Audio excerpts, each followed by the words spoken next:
Hi, I'm Tim. Welcome to Watchbox, and thanks for logging on. If you love this watch, email me, tmosso at thewatchbox.com, your purchase and pricing email question line for buying this or any watch you see on any Watchbox platform. Please reach out to me directly, tmosso at thewatchbox.com, for pricing. It's in the description below.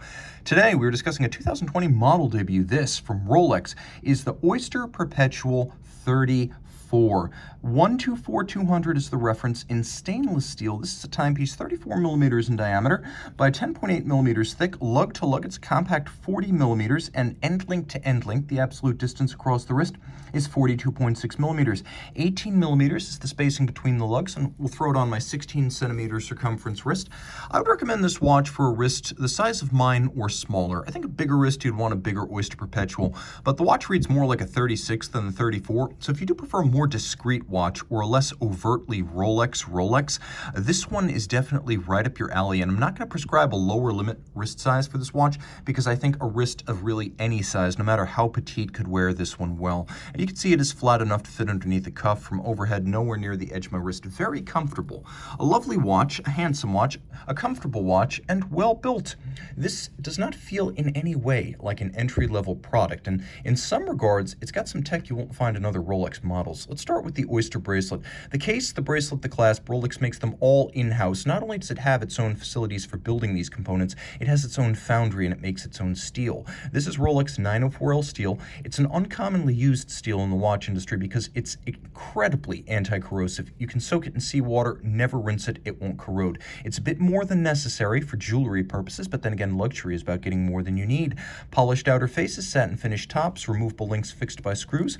You can see the clasp is polished internally. It has a beak and a hook lift lock system that latches shut firmly. You can see the Rolex crown embossed externally, satin on the top, you can see polished on the side, and then internally, this is new for the latest generation of Oyster Perpetuals, you have the Rolex Easy Link system. 5 millimeters of in or out tool-free adjustment. It's the equivalent of adding or removing one sizable link, and then looking inside, you can see that there are 3 divots with little tracks leading into the divots to allow you to use your strap tool to re-anchor the bracelet inside the clasp. So Easy Link, divots, and links, 3 ways to size your watch. A handsome and lovely tapered case, polished on its side, satin finished on its lug hoods, screw down crown, twin lock in steel, 100 meters water resistant. Note the use of a domed bezel here. You know when you see 200 in the last 3 digits of a Rolex reference, you're going to get a domed bezel. And it's a throwback to the 1933 Rolex Oyster Perpetual Bubbleback, which was the first modern Rolex sports-style watch, combining the perpetual self-winding system with the Oyster water-resistant case. So this is not just core Rolex, this is arguably the Rolex, the root of every modern-day Rolex sports watch and the longest continuously running model. Now on the dial, which is a bright metallic blue sunburst, you have applique, white gold crown and indices, white gold hands, all of that gold so that they won't tarnish or oxidize over time.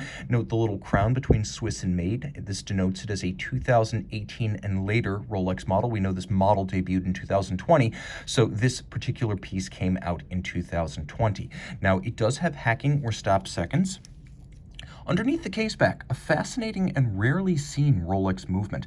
This is the Rolex Caliber 2232 automatic winding bidirectional 55-hour power reserve stop seconds. It's free sprung with a full balance bridge for shock resistance. It beats away at 8 beats per second. It's a 31 joule movement protected down to 100 meters, but what's really interesting here, in addition to the fact that it is a COSC chronometer that is then tested again as a fully cased watch to run no worse than +2, -2 seconds per day, and that is the Rolex superlative chronometer standard, but my run-on sentence trailed off before I got to the silicone hairspring.